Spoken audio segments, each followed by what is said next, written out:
This is from the wet and wet blend technique video, and so this is what you do when, if you've done something and you think, well, that could be a little bolder or a little bit more gradated. So what we're going to do is I'm mixing up the ultramarine blue and burnt sienna, and we want it to be blue, not neutral. So we can always pull that out, and so that's still pretty neutral, so we're going to add a little bit more of the blue in there. And the one nice thing about a glaze that's dark is this will not show up on the trees. It's only going to show up on the lighter colors. If we had added white to that, that would start showing up. So we're just going to run that band along the bottom. Not that different than what we do when we're doing the wet and wet blend. Then we clean the brush and we squeeze out most of the water. I just do that with my fingers scissored, and then you put the brush half on, half off, and you just go back and forth until you see that blur. Clean the brush often, and you have lots of time to do this because you're adding water. You just don't want to let that dry on you. So anytime you clean the brush, you start again at the top. And so we're going to bring that down and smooth that out. And so squeezing again, starting at the top and bringing that down, gradually creating that blended look. And so then what we're going to do is we're going to get a dry brush. Now, if you look closely, you can see that the glaze is going into the texture of the canvas, and that's a sign that it's pretty wet. So we take a dry brush and we just go back and forth over that, and that will lift it out of the texture. And we can go back and forth, smoothing that out. And then we'll say that's done. So this is the two-color blend from our blending video. And what we're going to do that's a little different in the glaze is here we're just going to darken the whole thing. Not the whole thing, but the whole water. And again, we have the trees down. Now, this glaze may impact the lighter color on the trees. And so one of the reasons that I did this, because you could do this glaze ahead of time before you put the trees in, but I like to show you that you can put these glazes in at any time, and you don't fret that you have to repaint something that's relatively easy to repaint. So we're going to get this a lot thinner, rather. I should try to finish my sentences.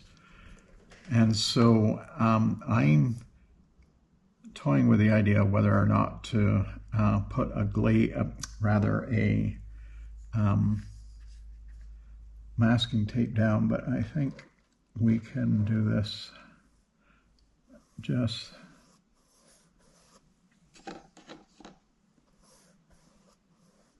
so. That was just adding more water to the glaze, and so we are just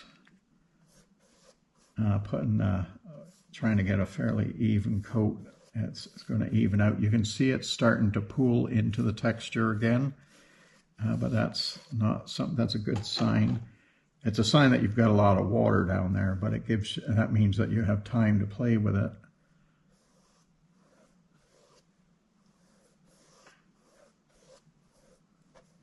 So we're now going to switch to a dry brush, and this dry brush is going to lift it out of the texture. And it also lifts up some of the glaze.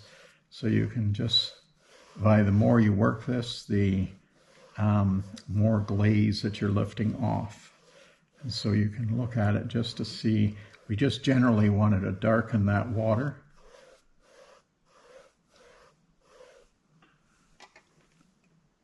Got some little speck down there.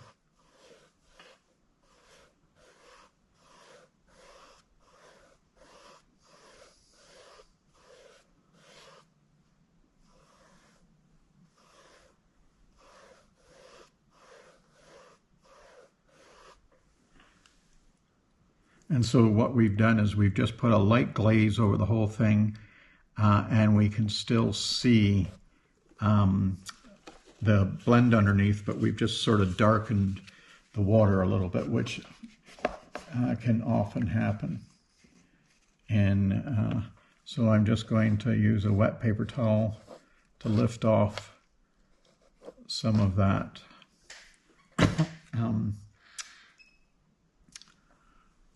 glaze. This is the orange into blue wet and wet, so that the orange did experience quite a bit of desaturation.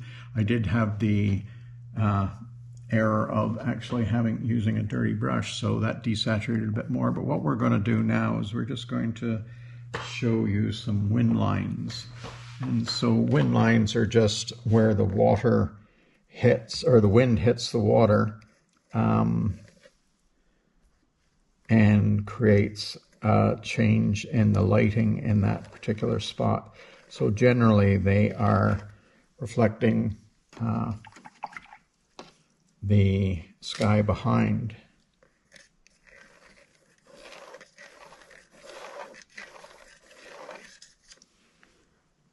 So this is a zinc white that I'm using, and zinc white is very much more transparent than your average titanium white. Although you can make titanium white glaze just by getting it thinner. It's just maybe a little easier to do it with zinc white.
I'm going to mix some blue. I'm going to use a little bit of titanium white lower down. And I'm giving it a little bit of a blue tint, possibly a bit more than what we've got there. Zinc white is often referred to as mixing white because it doesn't take a lot of pigment to change the color.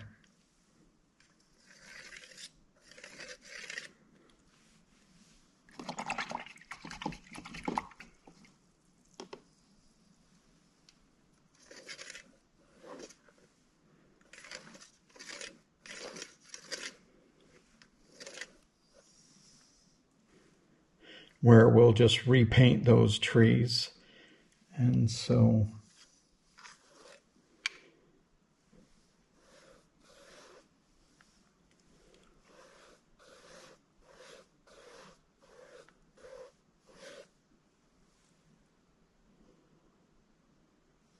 and we'll let that dry, and then we'll hit it again with another glaze. So we've allowed that first glaze to dry, and now we're just going to darken the bottom one a little bit as well.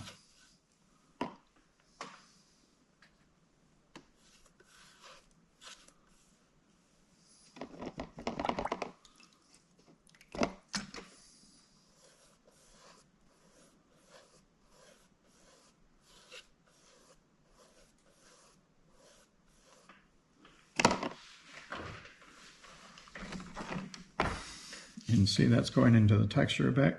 So we've got a nice dry brush. and we lift that paint right out of the texture. Now, the more you work this, the more you're going to take off the base color that you do, or the glaze color. But that's, you can do this multiple times. If you end up taking more than you wanted off, or you haven't put down enough, you can do that all again. So we're going to do some very thin line glazes, which are going to look fairly opaque, but it's still the same thin consistency. I think we need a little bit more white in that. We'll maybe use a combination of the whiter one and the bluer one on one side.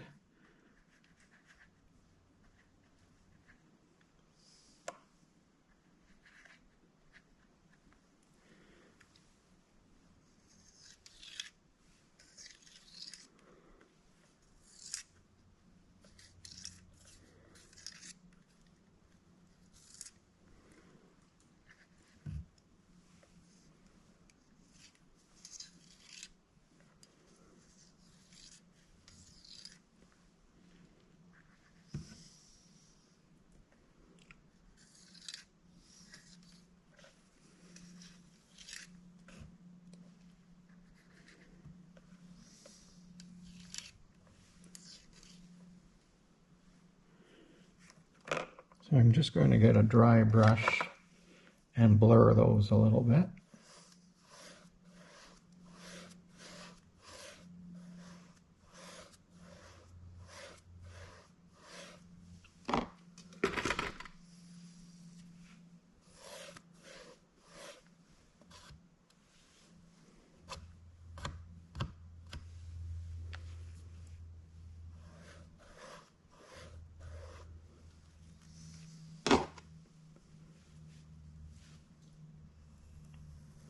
Lifting a little bit more off the top there to get some of that orange back.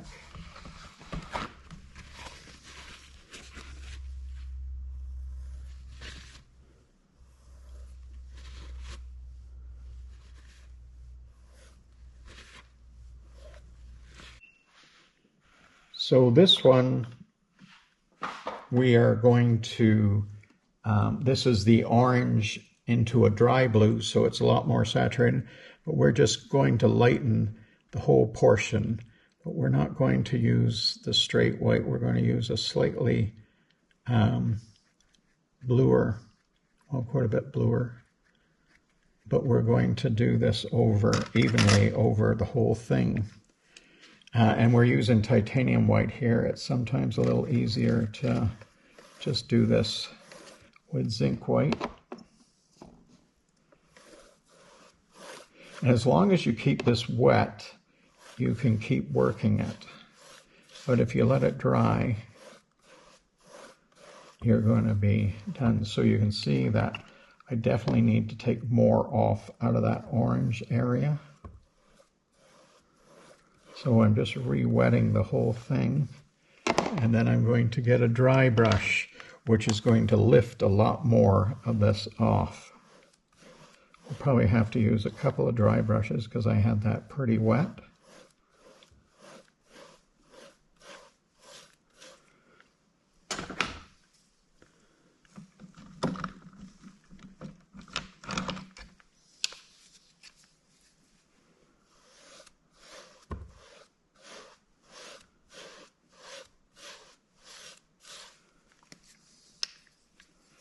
Don't seem to have missed putting some down the bottom there.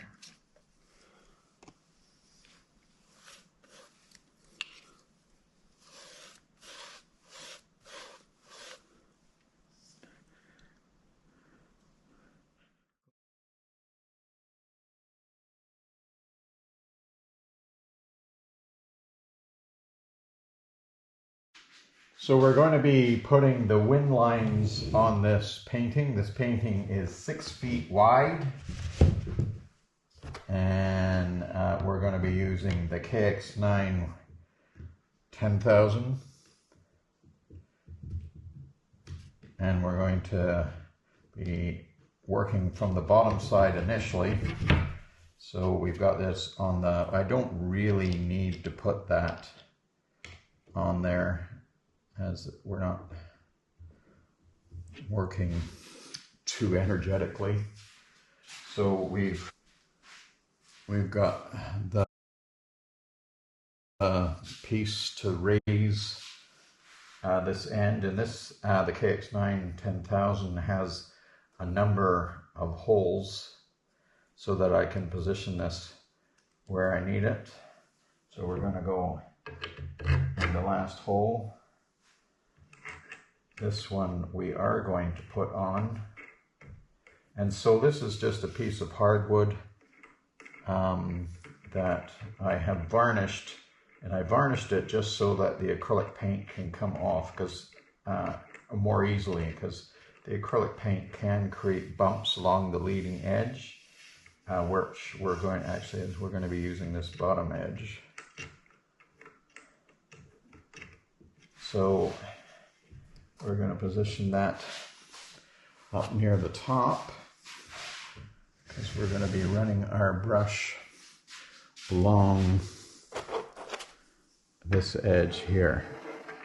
And so what the KX9 10,000 is going to do is it's going to allow us to paint quite a straight line. So I think that should be okay. So we're using zinc white because it's much more transparent. And you can do this with titanium white, but because of the length of these bands we're going to be doing, where we want that little extra chance to get that transparent. So this first line we're going to do is a little bit on the dark side. It's on the far shore.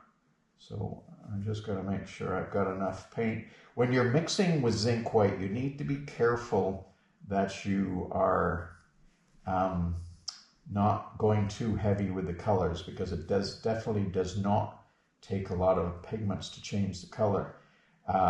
This is one of the reasons it's called mixing white. Back in the time when the pigments were more expensive, they would use zinc white so that they wouldn't have to use as much of the more expensive pigments. I don't know anyone that does that now. Okay, so we're going to lay down the first color. We've mixed up a medium gray using burnt sienna, ultramarine blue, and the zinc white. So we're laying this first coat down. And you do not worry about going on the landmass. We will repaint that landmass.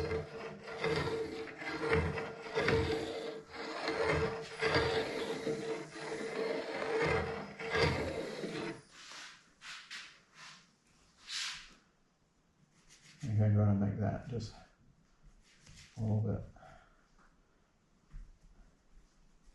darker.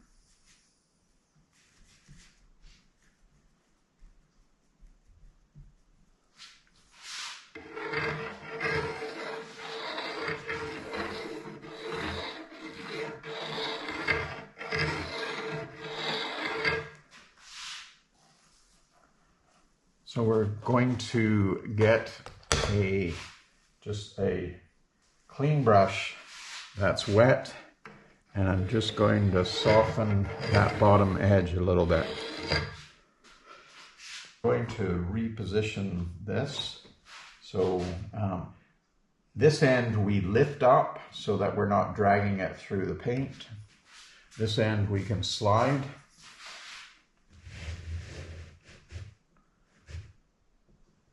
So we're going pretty light here. I'm trying to make sure that's relatively straight. So I've got the brush turned sideways.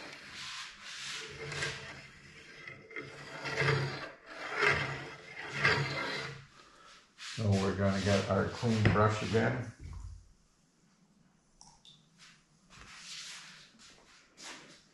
So we want to get this end sort of fading. That's pretty good. So now we're just going to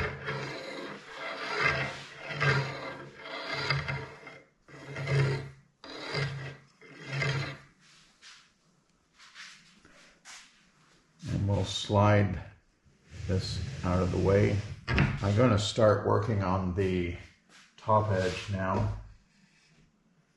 partly because I can reach a little bit more easily. I'm just going to soften the top edge of that a little bit.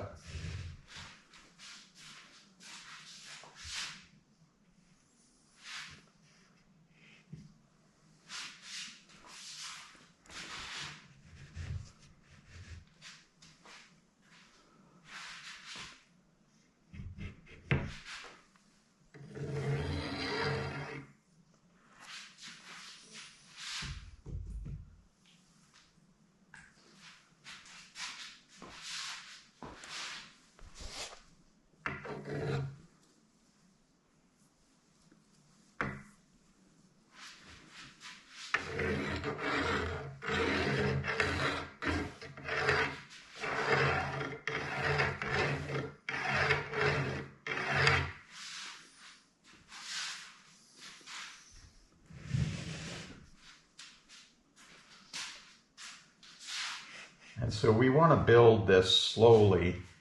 We can do multiple passes to see that we're getting what we want. I think we're going to get a thin one just below that one.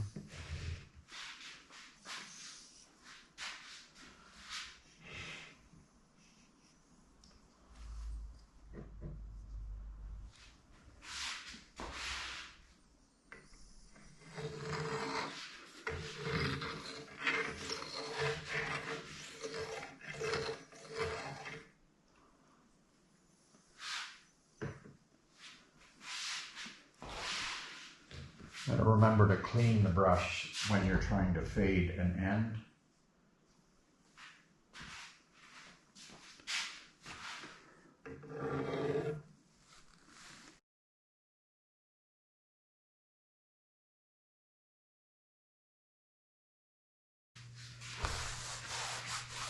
Make sure you catch any drips that you do make.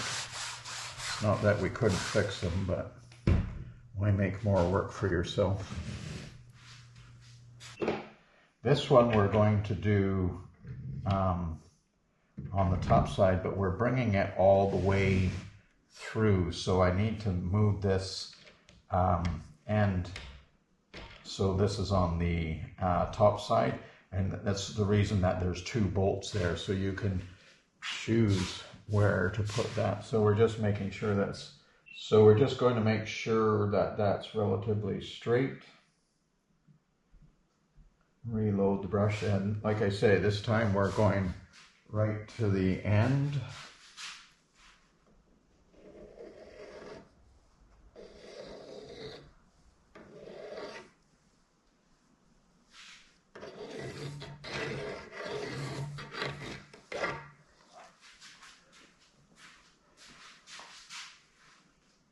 Takes a little bit more paint when we're going over the dark area.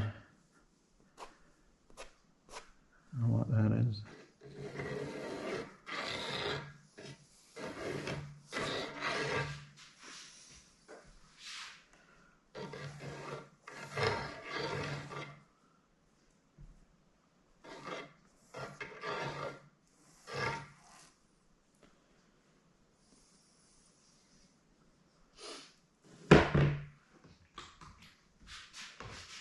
So we're just going to soften the top edge there.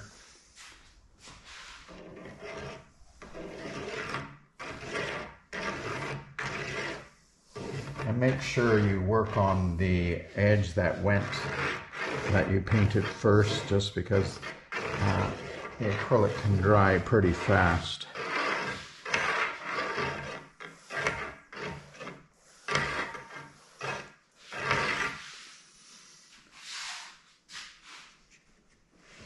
So we're going to slide that down. We're not too worried about a mark like that because we're going to be painting over it.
going to use a much wider wet brush so we can blend more of that at the same time. This is a 3-inch Aquamaster.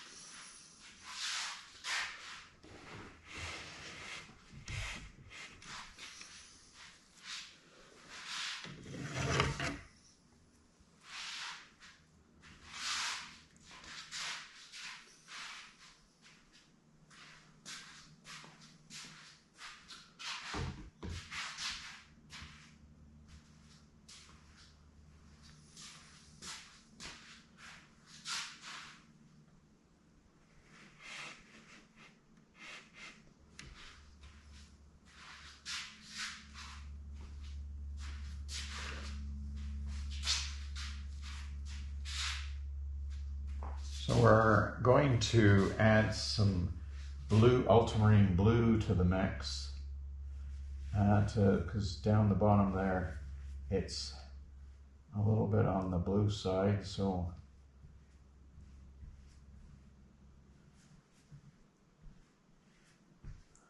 even these little subtle color differences can make a big difference to your painting. This one we're not taking right. I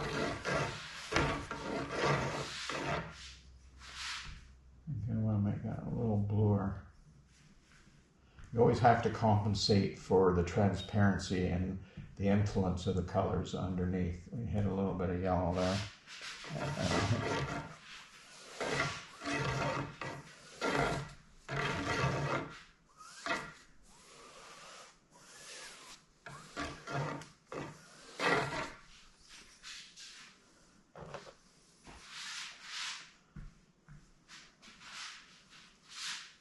I'm just going to put another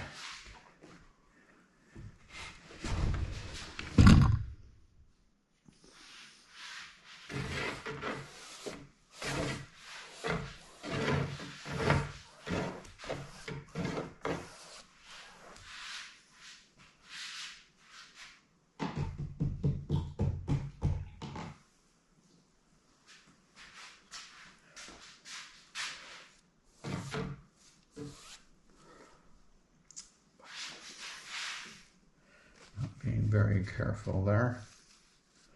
I'm not too worried about that side because there will be a lot of micro ripples that we put in over there. So I'm going to use that wide brush again just to smooth the blue out.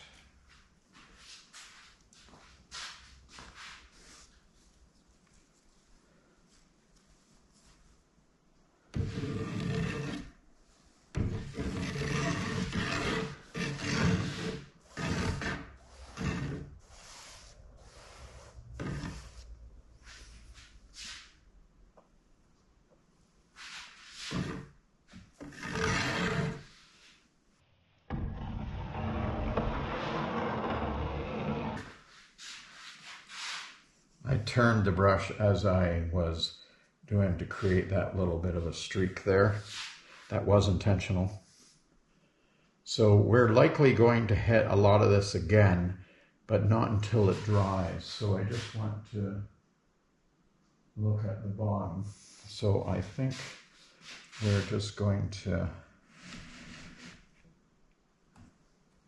switch this back to the other side.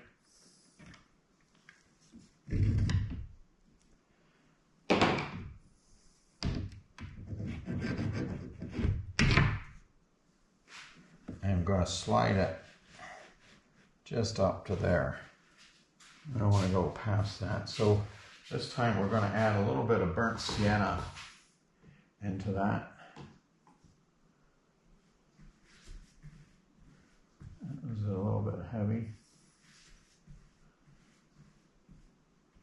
So I've mixed up a darker tone to do the bottom here, so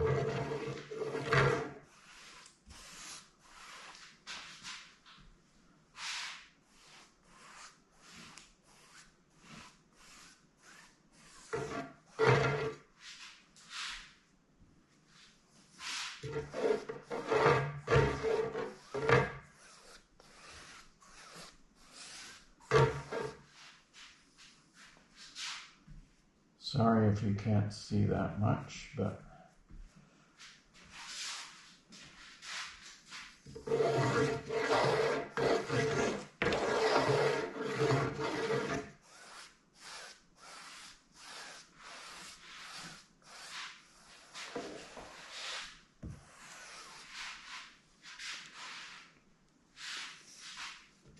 I'm just going to move that up.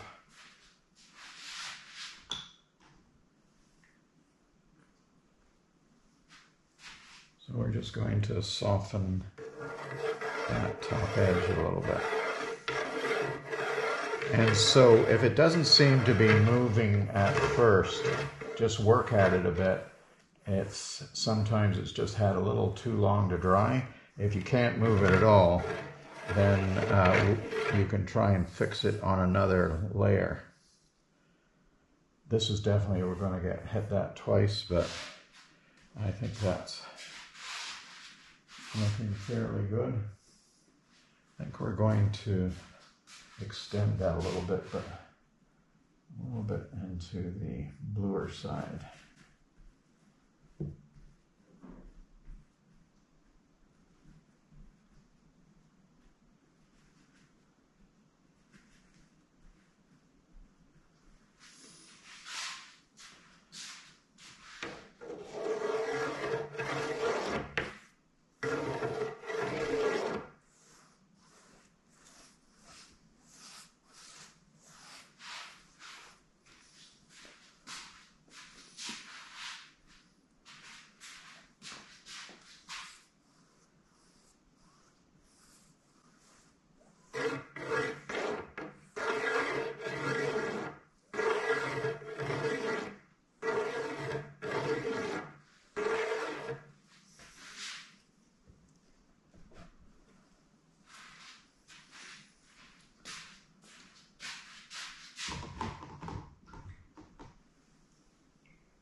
So we've got a couple of blemishes there that will smooth out a little bit. Like I say, we're going to give that another coat, so we're not too concerned about that. So we're using straight zinc white here now. And I'm using a filbert. It doesn't really make a huge difference because what brush you're using to lay down that paint, because we're going to be going over it again with a 1-inch wide Aquamaster just to bleed it.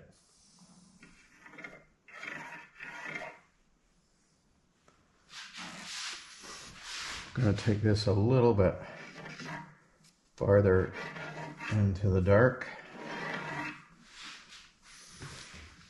I think I'll just put a little bit more paint down there.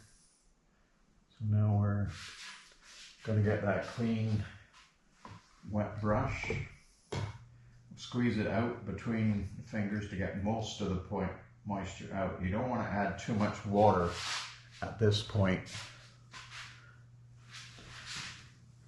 So this is clean, so we'll just... And so what you're seeing, bloody hell.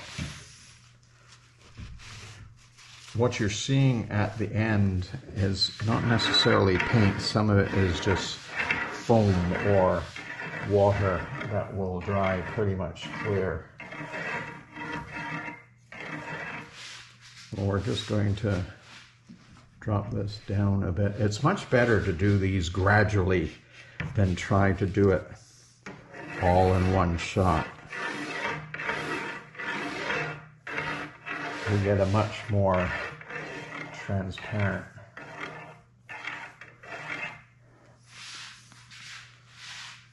I think we will eventually put another one up there, but I'm gonna wait until a little bit later, and I think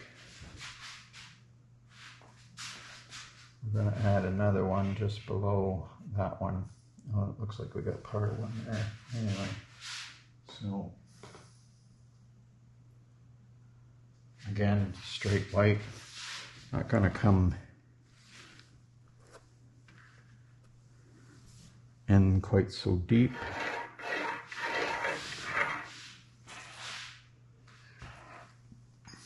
Bloody hell. That wasn't good.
Just going to soften the end of this one.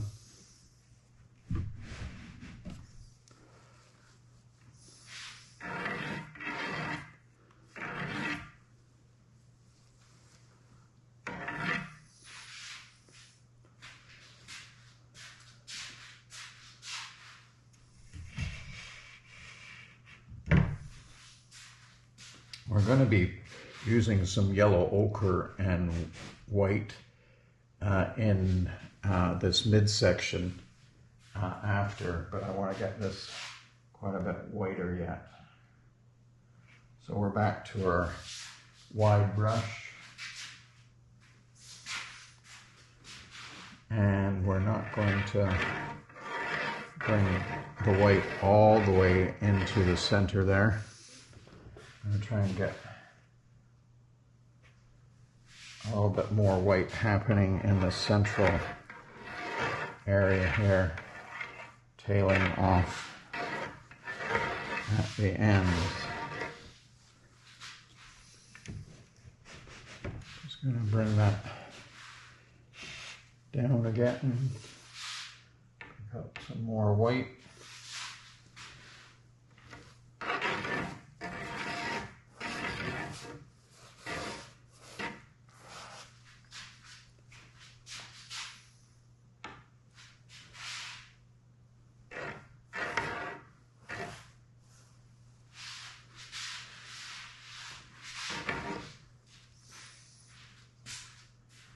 We're going to use our wide brush again to smooth that rather rough application of paint out.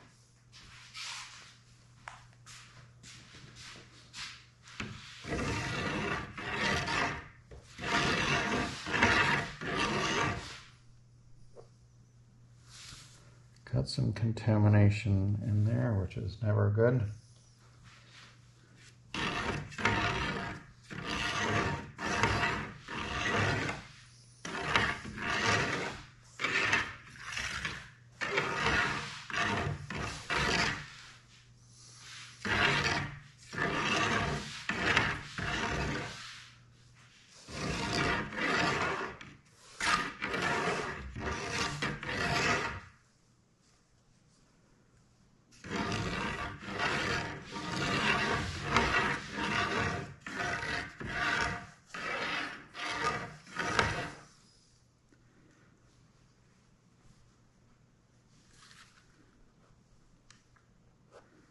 I don't know where those little bits of shit are coming from, but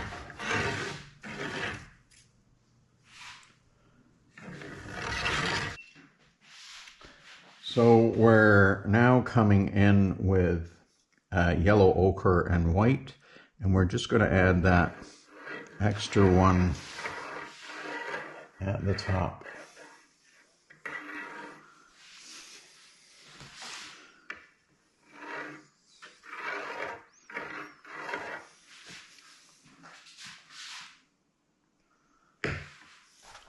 That's pretty wet, so I'm going to try a straight dry brush here, which doesn't take quite as much off.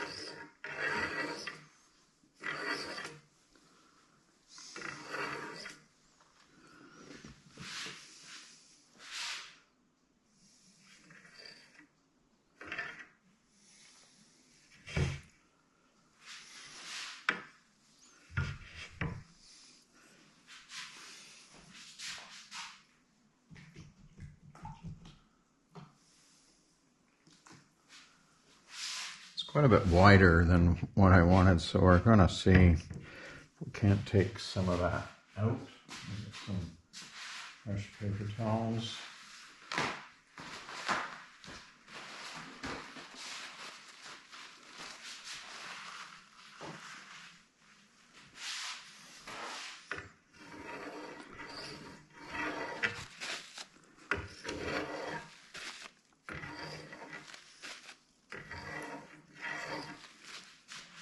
So to take things off, you need to wet that brush fairly frequently and wipe the paint off the brush. So that's looking a little bit better.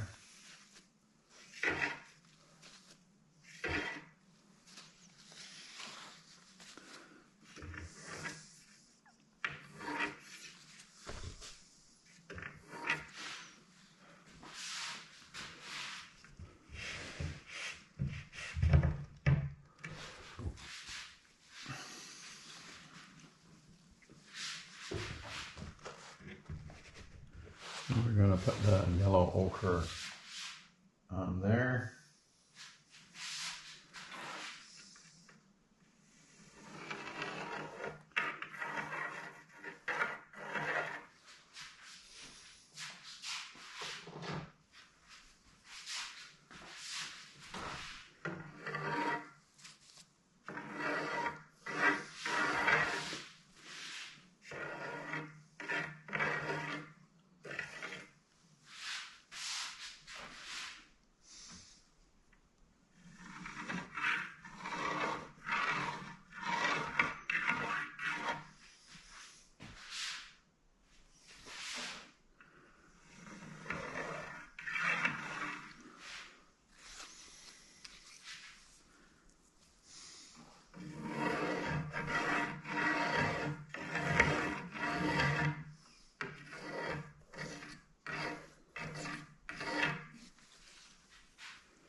Getting it heavier right here where the sky is definitely more open.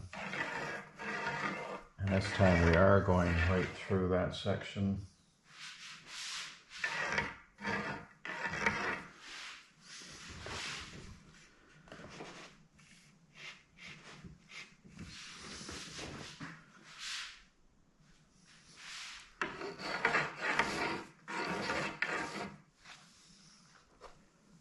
Well, I cleaned that off the palette, obviously not.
I want to put a little more just in this central section. So I'm switching to the KX9 200 just because the paint is wet. I could wait to do this,